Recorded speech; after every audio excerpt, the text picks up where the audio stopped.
Le Grand Soir Sud Radio, Philippe David, seul contre tous.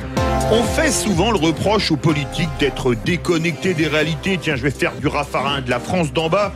Et ce n'est pas le cas de ce gouvernement, puisque ses membres vont parler aujourd'hui et demain aux Français dans toute la France. C'est pourquoi, seul contre tous, jusqu'à 19h sur Sud Radio, je l'affirme, le gouvernement n'est pas déconnecté des Français. Oui, allez, Agnès Buzyn sera à Paris, Elisabeth Borne à Toulouse, Gérald Darmanin à Vichy, Bruno Le Maire à Pessens et dans le Gers, Nicolas Hulot aux Arcs-sur-Argence dans le Var, Jean-Yves Le Drian à Abbeville. Bref, ils vont être partout. Annick Girardin sera même à Mayotte pour les dom-toms. C'est pourquoi, je le répète, seul contre tous, le gouvernement n'est pas déconnecté des Français. Car c'est une bonne mesure d'aller à la rencontre des Français. Tiens, rappelez-vous, il y a une quarantaine d'années, Valéry Giscard d'Estaing allait dîner chez les Français et ça ne choquait personne ou presque, alors que ça ne permettait pas au chef de l'État de rencontrer ça ne permettait de lui rencontrer qu'une seule famille, alors que là, ils vont rencontrer des milliers de personnes. C'est pourquoi, je le répète, le gouvernement n'est pas déconnecté des Français, mais surtout, il est réaliste. Un mot qu'on a oublié dans la politique française depuis des années. La hausse des impôts et de la CSG. Si on n'avait pas eu que des budgets en déséquilibre depuis 74, Macron n'était pas né, on n'aurait pas à augmenter les impôts et les cotisations sociales aujourd'hui. C'est ce qui arrive quand on vit au-dessus de ses moyens. C'est pourquoi, je le répète, seul contre tous, le gouvernement n'est pas déconnecté des Français. Enfin, ils ont décidé de mettre le doigt où ça fait mal. Qui peut critiquer l'action de Jean-Michel Blanquer alors que 20% des jeunes arrivent en 6e sans savoir lire et écrire couramment? Enfin, quelqu'un qui s'occupe de l'éducation nationale, qui peut leur en vouloir de s'occuper de la SNCF, enfin, avec plus de 50 milliards de dettes et une caisse de retraite qui coûte aux contribuables 3 milliards d'euros par an. Je le répète, seul contre tous, le gouvernement n'est pas déconnecté des Français. Et vous connaissez le principe de l'émission. Si vous êtes d'accord ou si vous n'êtes pas d'accord avec Philippe David, vous votez sur Twitter, sur Facebook, mais surtout vous nous appelez. Sud Radio Parlons Vrai, 0826 300 300. Venez donner votre avis à l'antenne. Vous êtes les bienvenus sur Sud Radio, auditrices et auditeurs. 0826 300 305 centimes seulement. L'appel pour vous répondre ce soir, Philippe David, vous qui n'êtes jamais déconnecté de nos auditeurs. Moi, je suis sur USB. Vous êtes sur USB, bien sûr. Vous fonctionnez au soleil, de toute façon. C'est assez hallucinant. D'ailleurs, je vous prévois des jours difficiles à venir. On en posera la question à Rémi André, mais c'est un autre sujet. Pour vous répondre ce soir, on est avec Sébastien Poilu, Les Républicains au Bourget. Bonsoir. Bonsoir. Merci d'être avec nous. Vous n'êtes pas trop déconnecté des Français non plus? Non, pas du tout. Tous les jours sur le terrain. Moi. Oui, oui, mais le gouvernement un peu moins, donc. Le gouvernement, sans doute un peu moins, et puis le président de la République encore moins, je pense. On a pu remarquer, je pense que très clairement, les Français moyens, c'est pas trop la came du président Macron, si je puis dire. Alors il faut, à sa décharge, la fonction du président de la République, c'est une fonction qui demande d'avoir du recul, c'est une fonction qui vous éloigne de la du hauteur. Français. Un peu de hauteur, voilà, tout à fait, monsieur David. Parce que je me souviens d'un président, son nom doit vous dire quelque chose, Nicolas Sarkozy. Vaguement. Un chien se faisait écraser dans un village de la Lozère. Il allait sur toutes les chaînes de télévision en disant qu'on allait faire une loi contre les chiens écrasés. Mais c'est bien aussi. Oui, c'est peut-être un peu trop pour un président de la République. Alors, concernant Emmanuel Macron, je pense que c'est dû en priorité à son parcours. Il n'a pas un parcours d'élu, Emmanuel Macron. Il a un parcours qui est... il sort de l'ENA, il va dans une banque qui est la banque Rothschild, il est secrétaire général de l'Élysée. Bon, c'est pas ça qui conforte vraiment son lien avec les Français. Par rapport à quelqu'un qui est député ou qui est maire, qui reçoit dans sa permanence 1-2 fois par semaine les Français, lesquels Français leur demandent un logement, un emploi. Si vous voulez, ça donne de la réalité aux choses. Et si on n'a pas fait ça, je pense qu'on est en effet déconnecté. Et c'est le cas d'Emmanuel Macron. Alors partant de là, c'est en effet plus difficile. Et puis partant de là, on va dire que effectivement, pour les APL, concernant les APL, 5 €, c'est rien. Alors on est déconnecté, oui. Alors vous avez peut-être pas, je pense pas, connu l'époque de Valéry Giscard d'Estaing. À l'époque, il allait régulièrement manger chez les Français. Alors, c'était la France des années 70. C'est sûr que c'est plus la France de presque 2020. On est en 2018. Mais ça avait un côté sympathique et personne le critiquait. Alors, certains se moquaient de lui en disant que c'était la gauche de l'époque, un grand bourgeois qui allait chez les prolétaires. Parce qu'on utilisait encore le mot prolétaire. Moi, je trouve pas ça choquant. Non, mais je suis d'accord avec vous, Philippe David. Mais non, c'est pas choquant. Mais on est dans l'image, on est dans la communication. Lorsque le gouvernement, pendant 3 jours, va en province, parce que l'opposition, dont l'opposition que je représente également, les Républicains, dit justement qu'il ne s'intéresse pas aux ruraux, qu'il n'a aucune notion de ce qui se passe dans les campagnes, là, on est dans l'image et la communication. Mais ça s'arrête là. C'est ça qu'on leur reproche. C'est qu'en effet, ils sont uniquement dans la communication. Et ils ne prennent pas en compte, ils sont décalés par rapport aux réalités et à ce que vivent les Français sur le terrain. Il y a un vrai décalage. Mais alors justement, est-ce que dans ce domaine, c'est pas bien que le président de la République prenne de la hauteur ? Parce que on a quand même, c'est de la Ve République, le principe c'est un président un peu un monarque républicain, et qu'il envoie les ministres sur le terrain, parce que jusqu'à preuve du contraire, c'est le gouvernement qui mène la politique du pays. Mais là-dessus, je suis d'accord avec vous. Mais si les ministres n'étaient pas eux-mêmes déconnectés, c'est ça. Et les ministres, ce sont des gens qui lui ressemblent, la plupart du temps. Vous avez bien sûr, vous avez des sénateurs, vous avez des anciens sénateurs, vous avez des anciens présidents de région, mais vous avez aussi un certain nombre de technocrates et des gens qui eux-mêmes n'ont pas forcément de contact avec la population. Et puis vous avez, et ça c'est plus grave, et vous avez également un groupe parlementaire, nombreux, assez novice, qui fait certaines erreurs, mais ça, à la rigueur, ça peut arriver à tout le monde, mais lequel, le groupe parlementaire, n'ose pas faire remonter les problèmes. Pourquoi ? Parce qu'Emmanuel Macron a donné tout de suite le ton. Il a dit « moi, je suis Jupiter ». Alors, qui va oser parler à Dieu ? Personne ne va oser parler à Dieu. Jupiter, c'est un dieu qui a plus beaucoup d'adeptes aujourd'hui. Excusez-moi, les dieux romains. Oui, mais au moins si vous connaissez des temples de Jupiter à Paris, à Strasbourg, à Marseille ou à Brest, vous me faites signe. Oui, mais en attendant, les députés ne font pas forcément remonter tout ce qui se passe sur le terrain, parce que eux, ils sont sur le terrain et ce serait dommage de s'en passer. Mais ils ne font pas forcément remonter tout ce qui se passe sur le terrain. Alors justement, on continue avec vous. J'explique aux auditeurs parce qu'Edwige Diaz du Front National n'est toujours pas arrivé. Est-ce que quand même c'est pas bien d'aller dans des endroits aussi différents que Abbeville dans la Somme ou les Arcs-sur-Argence dans le Var, parce que les problèmes des Français sont pas du tout les mêmes, justement dans la Somme ou dans le Var. On sait les problèmes qu'il y a eu notamment à Amiens. Alors Abbeville, c'est pas très loin d'Amiens, fermeture de Goodyear, fermeture de Whirlpool, alors que le Var, c'est plus un département où il y a beaucoup de retraités, etc. Mais je comprends ce que vous dites. Bien sûr, c'est bien de se déplacer. Je ne dis pas que c'est pas bien de se déplacer, mais on reste dans la communication. Si vous voulez, si on regarde les choses de manière pragmatique et de manière concrète, qu'est-ce qui se passe ?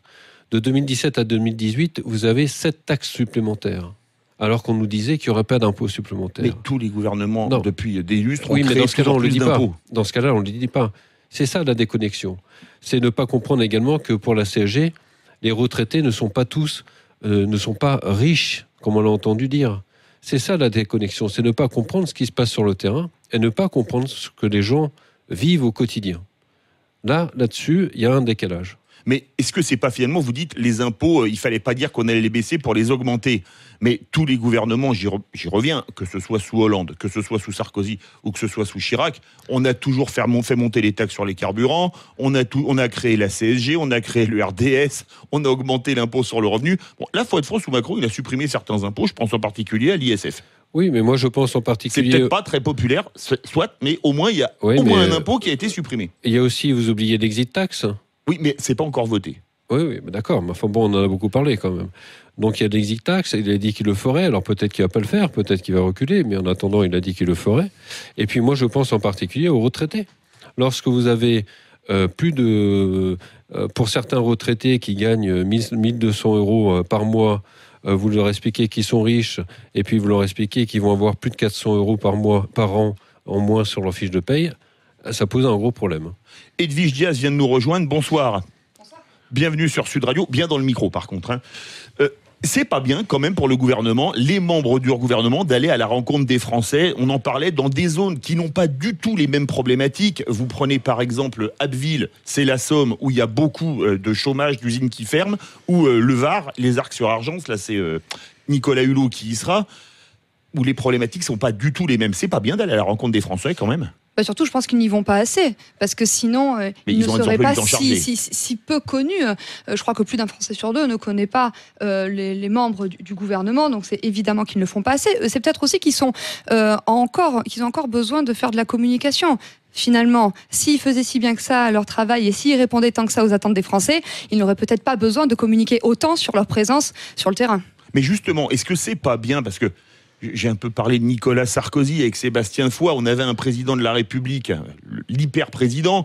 Je disais, il se passait un fait divers au fin fond du Gard ou du Gers ou du Val-de-Marne. Il allait directement parler aux Français, on va faire une loi ceci. Là, il envoie les ministres, on a un président qui prend de la hauteur. Et qui passe la moitié de son temps à l'étranger. Oui, mais ça, c'est son métier. Et pendant ce temps-là, qui ne s'occupe pas des Français. Et Edwige Diaz, c'est pas bien que le président prenne de la hauteur et que les ministres soient au turbin, vous me passerez l'expression ? S'il prend de la hauteur, c'est peut-être parce qu'il n'est pas suffisamment justement sur le terrain et qu'il ne correspond pas aux attentes des Français, que ça soit en termes d'immigration, en termes de complaisance avec l'extrême gauche, en termes de privatisation, en termes d'enseignement, de ruralité ou alors de moralisation de la vie publique. On va au 0826 300 300, on est en ligne avec Alain qui nous appelle de l'Ariège. Bonsoir Alain. Bonsoir Alain. Bonsoir, oui, merci de me donner l'antenne. Bonsoir à vos collaborateurs. On vous écoute, Alain. Les invités, pas les collaborateurs. Bonsoir. Bonsoir. À tous ceux qui participent à l'émission. Moi, je suis un modeste éleveur de l'Ariège et je voudrais dire que non seulement ils sont pas à l'écoute, vos ministres ne sont pas à l'écoute de la ruralité, mais qu'en plus ils sont méprisants, à l'image par exemple de Monsieur Hulot, vous voyez, que l'on attend sur notre département et dans les Pyrénées en général et dans les Alpes aussi pour mes amis comme éleveurs dans les Alpes, mais on l'attend depuis qu'il est en place. Il est en train de mettre à zéro notre élevage, il est en train d'anéantir toute la biodiversité des Pyrénées et des Alpes avec ses loups et ses ours. On l'attend. Il n'a même pas daigné répondre, même pas au président du Conseil général, ou quasiment pas, même pas au président de la Chambre d'agriculture, même pas au sénateur, et encore moins évidemment aux petits paysans comme moi. Pour vous, Alain, la réintroduction des loups et des ours, ça n'est pas allé dans le sens de la biodiversité ? Ah non, ça va pas. Non, c'est à peu près 2% de la biodiversité. La biodiversité, c'est le pastoralisme, c'est la présence des hommes et des femmes et des troupeaux et de tous ceux qui ont fait que nos montagnes et Pyrénées sont belles. C'est pas un ours et un loup qui vont sauver la biodiversité. Par contre, un ours et un loup vont faire complètement disparaître l'élevage parce que ce n'est pas compatible. Et ce qui m'irrite, vous voyez, c'est surtout ce mépris.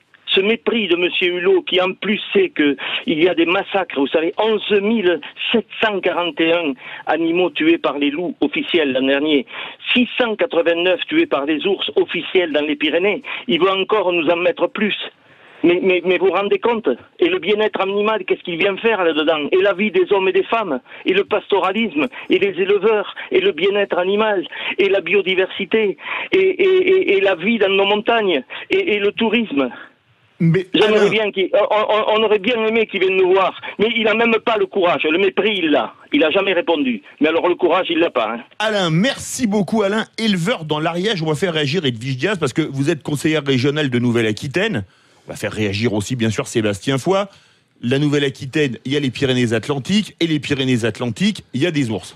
Oui, c'est surtout que la Nouvelle-Aquitaine est la première région agricole. Mais surtout, je rejoins tout à fait cet agriculteur. Évidemment, M. Macron manque de courage. Il a véritablement planté un coup de poignard dans le dos des agriculteurs. Il avait dit qu'il mettrait en stand-by les traités. Je pense notamment au traité avec l'Amérique latine, le traité Mercosur. Et aujourd'hui, on voit bien que les négociations sont en train de reprendre. Moi, ce que je constate, c'est qu'il y a 260 fermes qui ferment chaque semaine. On est en train de tuer nos agriculteurs et surtout, on est en train de mettre en péril notre sécurité alimentaire. Demain, dans nos assiettes, ce seront des OGM, du chlore. Enfin bon, on nous parle de circuits courts à longueur de journée. Moi, ce que je vois, c'est qu'on est plutôt dans les circuits lointains. Sébastien Foy, bon, vous du côté du Bourget, les loups c'est pas pour demain, les ours non plus parce que c'est une zone un peu plus urbaine. Qu'est-ce que vous voulez répondre à Alain de l'Ariège qui dit ils ne sont pas à l'écoute de la ruralité ? Vous pensez que vous qui êtes élu de banlieue, ils sont pas à l'écoute des banlieues non plus ? Ah ça non. Alors concernant les éleveurs, évidemment je les soutiens puisque sur le sujet notamment des fermetures de salles de classe qui ont été faites dans les zones rurales, il y en a plus de 1000 qui vont être fermées ou concernant la question des 80 km/h, évidemment, et ça c'est vu de Paris, ce sont les éleveurs et les ruraux qui vont devoir subir tout ça. Mais je vois pas bien ce que Nicolas Hulot peut faire sur la fermeture des classes. En l'occurrence, là, la question posée était sur la réintroduction des ours, et je suis pas certain que ça ait un impact direct sur la fermeture ou la réouverture de classes en zone rurale. On parlait de la déconnexion. Mais sur les histoires de banlieue, alors il faut bien savoir qu'on peut parler du plan Borloo. Le plan Borloo, il faut savoir qu'il a été fait à l'initiative de Jean-Louis Borloo et qu'il a été fait à l'initiative des associations de maires et d'élus. Il n'a pas été proposé à l'initiative du gouvernement. Bon. Aujourd'hui, de toutes les manières, pour ce qui concerne les banlieues, le plan Borloo est forcément une bonne chose. Après, il faut voir dans le détail, il faut projeter, il faut fixer des objectifs. Mais j'espère très sincèrement que sur ce sujet-là, qui est un sujet important, le gouvernement ne fera pas un pas de côté et assumera ses responsabilités. On va y revenir, c'est le mot que je cherchais. Je cherche mes mots maintenant, c'est nouveau, ça vient de sortir. Mais on fait un point sur les... C'est vous qui m'intimidez là. Merci. Il va falloir que vous vous rasiez parce que je pense que c'est cette barbe. Je le dis pour nos auditrices et auditeurs, Philippe David est en train de se tester visiblement sur sa pilosité et cette barbe, ça nous laisse toujours un petit peu songeur. Bon, mais il y en a des traits pro, des traits anti. Là, c'est comme le loup. Hein. C'est vrai. Vous êtes un peu ours ce soir, Philippe David. En attendant, 82% de nos auditrices et auditeurs ne sont pas d'accord avec vous pour le moment quand vous dites que le gouvernement n'est pas déconnecté des Français. Continuez de voter sur Twitter, sur Facebook, @Sud Radio et vous nous appelez 0826 300 300. Le grand soir Sud Radio. Philippe David, seul contre tous. Et ce soir, dans Seul contre tous, jusqu'à 19h sur Sud Radio, je l'affirme, oui, il va à la rencontre des Françaises et des Français ce soir et demain. Et donc, le gouvernement n'est pas déconnecté des Français. Oui, en attendant, vous êtes visiblement un petit peu déconnecté de vos auditrices et auditeurs, Philippe David, puisqu'ils sont pour l'instant 81% à ne pas être d'accord avec vous. Vous continuez de nous appeler et vous continuez de voter, bien sûr, au 0826 300 300. On est toujours avec Edwige Diaz, élue au Conseil régional Aquitaine, élue Front National au Conseil régional Nouvelle-Aquitaine, il faut dire. Ça a changé de nom, oui, maintenant. Le nom a changé. Il y a l'Occitanie, c'est un peu compliqué. C'est toujours un peu compliqué. Et avec Sébastien Foy, élu Les Républicains au Bourget. Alors, justement, est-ce que quelque part, ce gouvernement, il n'est pas, réaliste ? Parce que il a augmenté les impôts, on lui reproche, dont acte, mais tous les gouvernements ont augmenté les impôts. Mais c'est pas de la faute de Macron qui est né en 1977, fin 77. Si le dernier budget en équilibre de la France, c'était 74, voté sous Pompidou, réalisé sous Giscard. Est-ce que c'est la faute à Macron, Sébastien Foy, si pendant 40 ans, plus de 40 ans, on a fait du déficit, encore du déficit, et toujours du déficit. C'est bien le gouvernement d'Emmanuel Macron qui a fait le budget 2018. C'est pas quelqu'un d'autre. Là, on peut pas dire que c'est quelqu'un d'autre. Il récupère 40 ans de passif derrière. Hein. Non, mais la question, elle n'est pas là. Bien sûr, il y a 40 ans de passif derrière. Mais ça, vous parlez d'endettement cumulé. Mais si vous parlez de déficit, un déficit, c'est de mettre en équilibre un budget avec des ressources et des dépenses de l'autre côté. Donc ça, c'est bien le boulot d'Emmanuel Macron, c'est bien le boulot du gouvernement d'équilibrer tout ça. Or aujourd'hui, il est clairement le budget est clairement en déséquilibre. Donc ça, c'est entièrement de sa faute. Pour ce qui concerne les impôts, mais il a été le premier à ramener la France sous les 3% depuis fort longtemps. Mais c'est pas de son fait, vous savez très bien. C'est pas de son fait. C'est une croissance. C'est grâce à François Hollande. Non, mais c'est une croissance internationale. Il est porté par une croissance internationale. François Hollande, lui, pendant 5 ans, a dit qu'il allait le faire. Il n'a jamais pu le faire. Il avait répondu que ça allait mieux. Bien sûr, mais ça c'est une question cyclique, c'est-à-dire qu'il y a des gens qui n'ont pas de bol, excusez-moi, passez-moi le terme, François Hollande, et qui se trouvent dans le creux du cycle, et puis il y a des gens qui ont un peu plus de chance, Emmanuel Macron, qui se retrouvent dans la remontée. Edwige Diaz, est-ce que Macron, qui est né en 77, est responsable qu'il n'y ait pas eu de budget en équilibre depuis 3 ans avant sa naissance ? Non, il récupère juste le bébé, et malheureusement le bébé est pas très beau.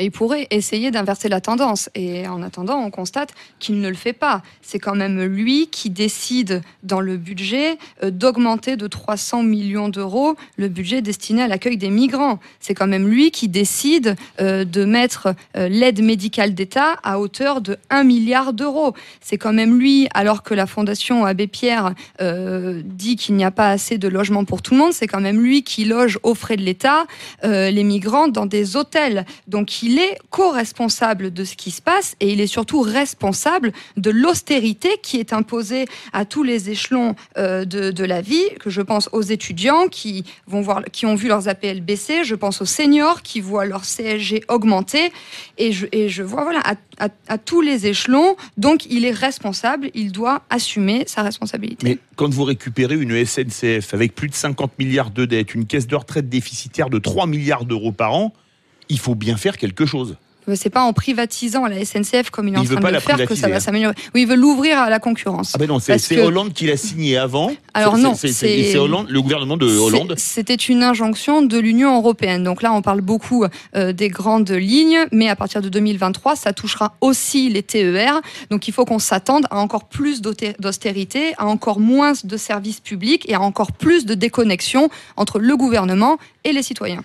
Justement, Sébastien Foy, il était urgent de ne rien faire quand vous avez un dossier comme la SNCF qui met dans la panade, vous me passerez l'expression, nombre de gens qui sont obligés de prendre le train pour aller au travail tous les matins, avec les grèves perlées 2 jours, 3 jours, etc., à répétition depuis 2 mois.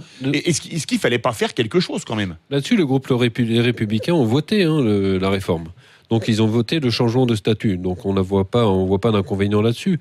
Par contre, ce qui me gêne, c'est la manière, et c'est pas encore négocié, justement c'est pour ça qu'il y a des grèves, c'est la manière dont la dette est négociée ou pas négociée. C'est-à-dire que on a eu un Premier ministre qui nous a expliqué il y a quelques semaines, vous inquiétez pas, de toute façon on va revenir sur la dette va être effacée, et c'est vous qui paierez. C'est ce qu'il a dit, le Premier ministre. Ah bah, il faut toujours qu'il y ait quelqu'un qui la paye une dette. C'est charmant. Non mais d'accord, mais ce que je veux dire par là, c'est que il a présenté les choses d'une certaine manière et c'est pas du tout satisfaisant. Bon.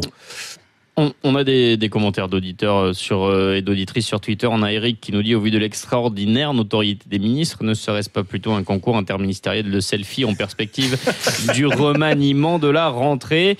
Ah oui, il faut bien que Jupiter puisse décider qui reste et qui part. On salue Eric qui a toujours des commentaires pas très sans amusants. humour comme d'habitude, évidemment. On a Ludorian également qui nous dit, quand on voit Édouard Philippe qui va faire 3 jours dans la ruralité comme s'il partait en safari, on comprend le niveau de déconnexion de ce gouvernement.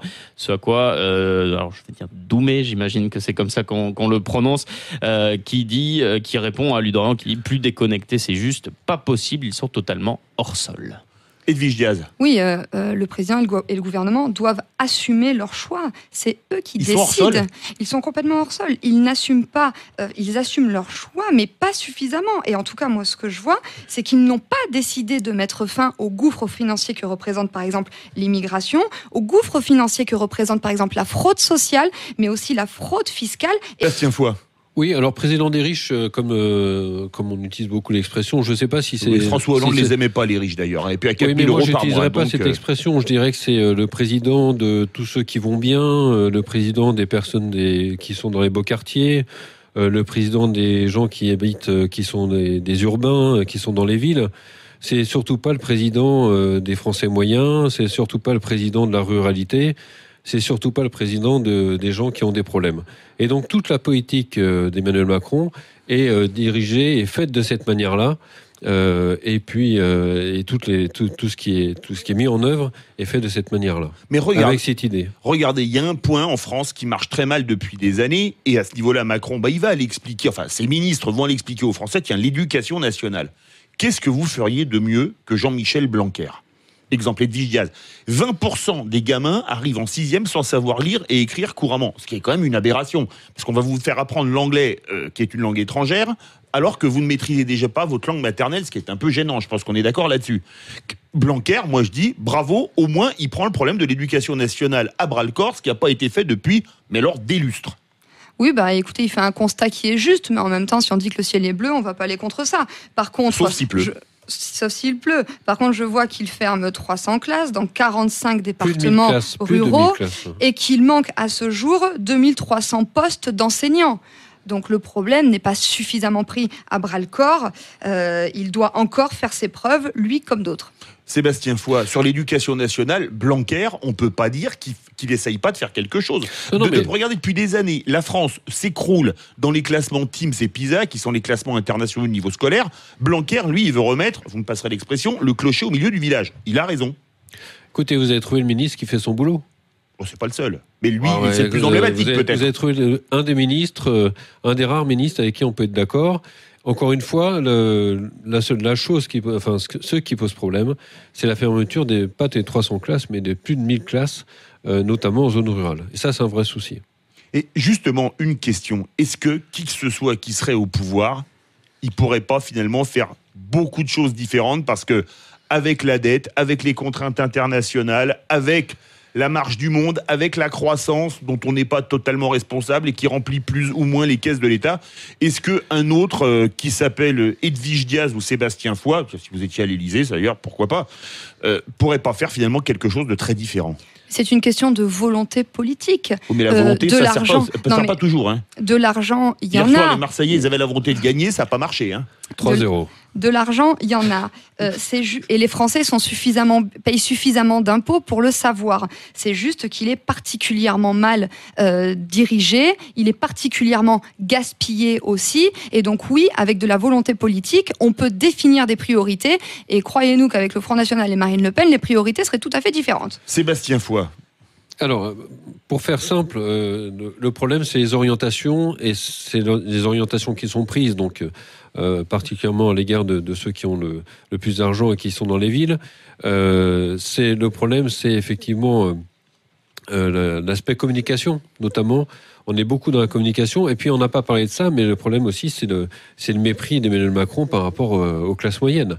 On l'a vu par rapport aux différents mots qu'il a employés, notamment d'analphabète ou des personnes qui ne sont rien. Des illettrés, oui. Des illettrés, enfin, c'est pitoyable d'utiliser des choses comme ça. Le mal-être des classes moyennes, il faudra qu'on fasse un débat là-dessus, mon cher Pierre Maël. Merci beaucoup Sébastien Foy, élu Les Républicains au Bourget. Merci beaucoup Edwige Diaz, conseillère régionale Nouvelle-Aquitaine, Front National. Je suis sûr que je suis pas loin d'être majoritaire, Pierre Maël. Ah oui, non, effectivement, vous n'êtes pas loin d'être à 100% pas d'accord avec vous. Et ça, c'est une certitude. 80% de nos auditrices et auditeurs ne sont pas d'accord. Ils jugent, eux, que le gouvernement est déconnecté des Français. Je vous ai dit que votre ordinateur est virusé. De 19h à 20h, prenez la parole avec un sujet lourd. Proche-Orient, le processus de paix est-il définitivement enterré? On se retrouve dans quelques instants. Le Grand Soir Sud Radio.